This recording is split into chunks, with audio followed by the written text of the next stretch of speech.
Hi Daniel! I know you and many of our viewers are cold, maybe snowed in with freezing weather. Let me warm your hearts with the beach and the longest boulevard here in Bayuwan City.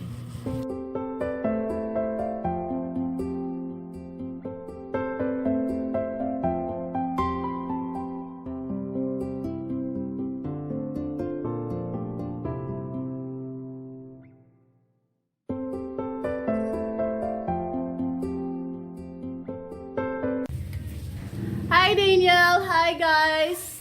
I'm gonna show you my hometown here in Bayuwan City. Yeah. Oh, so now we are approaching our highway patrol. Yeah. Of course, we have these sunglasses to protect our, so very hot here. We have our checkpoint.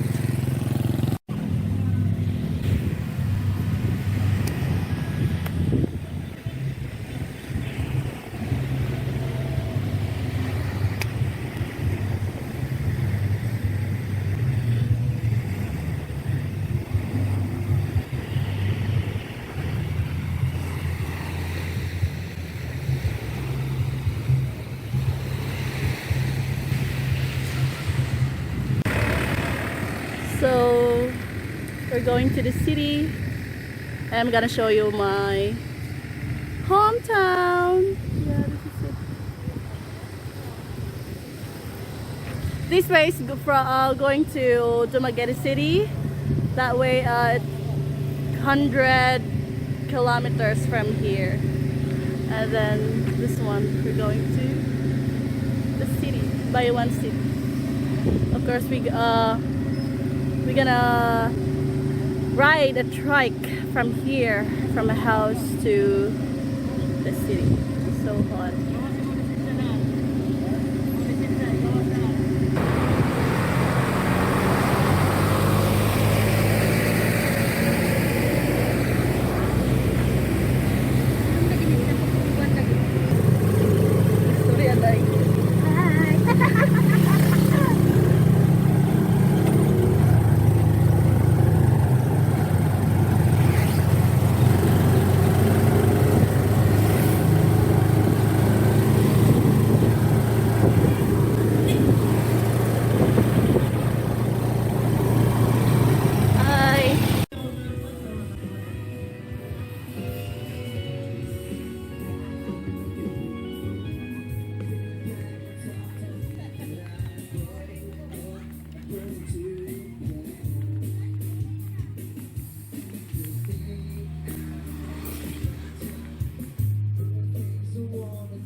Hi Danielle, so we are here now. We are here at Bayuwan City Public Market. So I'm gonna show you what's inside. So let's go.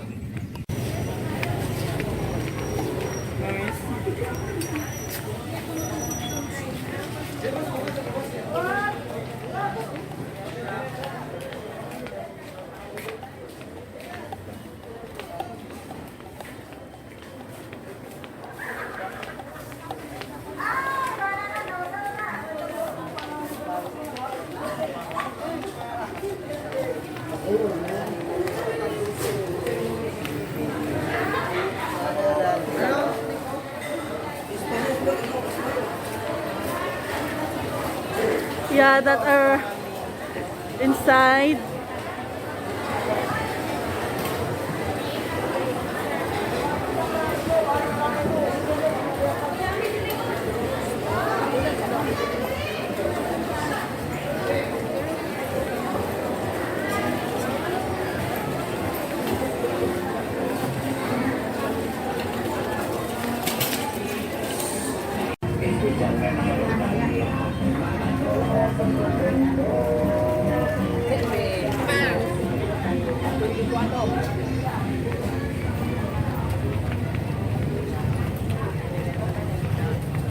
We're still here at public market.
Okay, I'm gonna show you next the bus, our bus terminal here. I have a friend, so say hi. They are habal-habal driver. How are you? Hello. Then how are you? Mabait ako nako. So they have habal-habal driver. That is called habal-habal.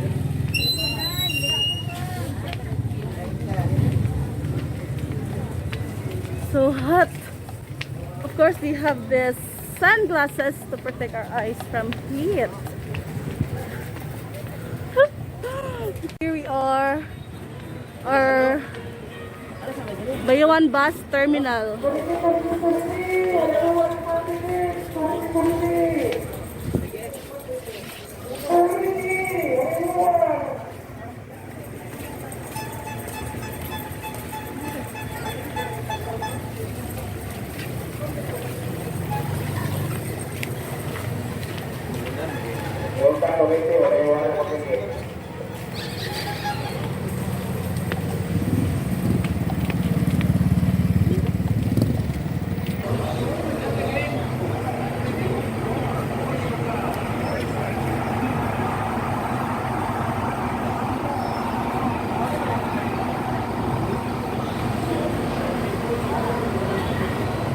Yeah, the bus terminal.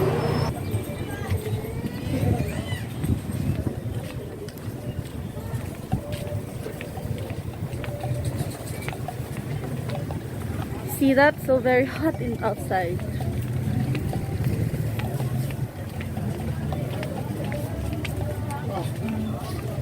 Now, Sir Daniel, guys, I'm going to the Plaza Square. Of course, I always wear the mask. It's mandatory. So, we're approaching Plaza Square. Ah, so hot.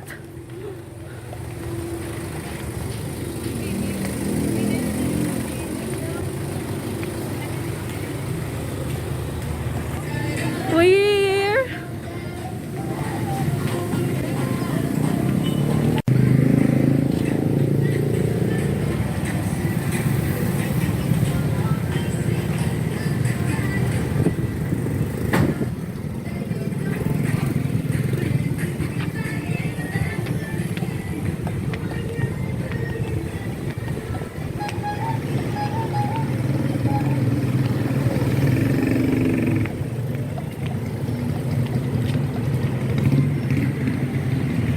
of course, we have our Robinson's Bank.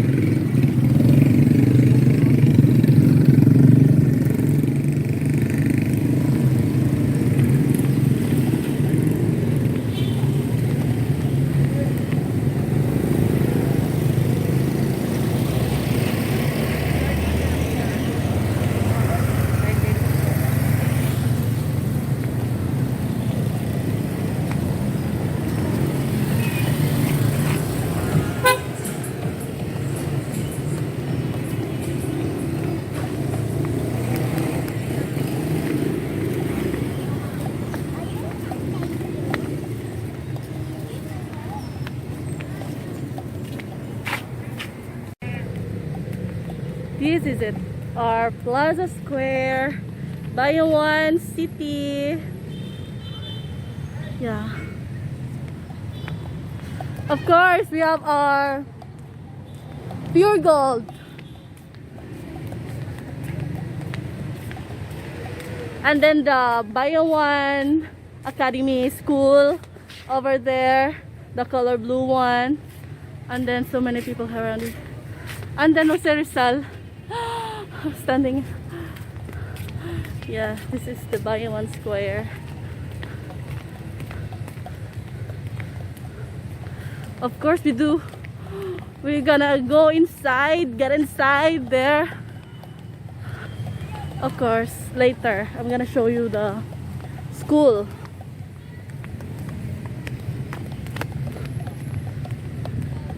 There. The Bayuwan Augustinian Academy School here in Bayuwan City.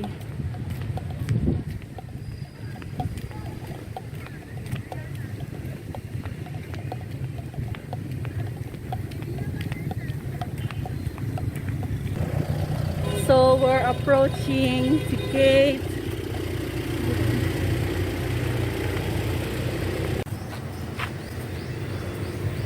So we're here at Bayuwan, St. Augustine Academy of Bayuwan. Yeah. Actually, I can't go inside. I'm not allowed. And then we have my church. That's it. Catholic. There. Of course, we go inside.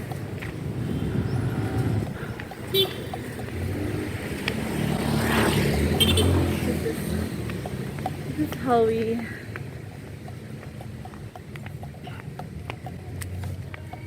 If you are a Catholic, then you can go here and at the center of the St. Augustine Church School, rather. That's it. So hot.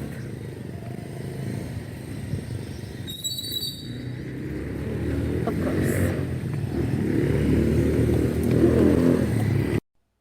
Thank you, Mira, for showcasing Bayuwan. Bayuwan's in the southwest portion of Negros Oriental on the west coast. And it's a nice, quiet place. There are no McDonald's, no Jollibees there. So if you're looking for that spot that is nice and quiet to visit or retire, Bayuwan's a great place to go to. And we've got good news because this is February the 4th, and in 6 more days, the Philippines is open to tourists after a long hiatus of about 2 years. I was planning to go back 2 years ago, and then that good old thing happened and everybody got locked down. So thank you for watching the video.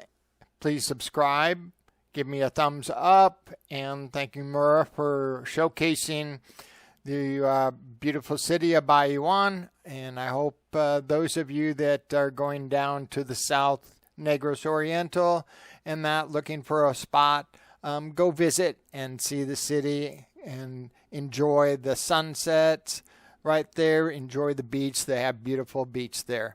All right. See you guys later. Have a great day. And Philippines is opening. Woo!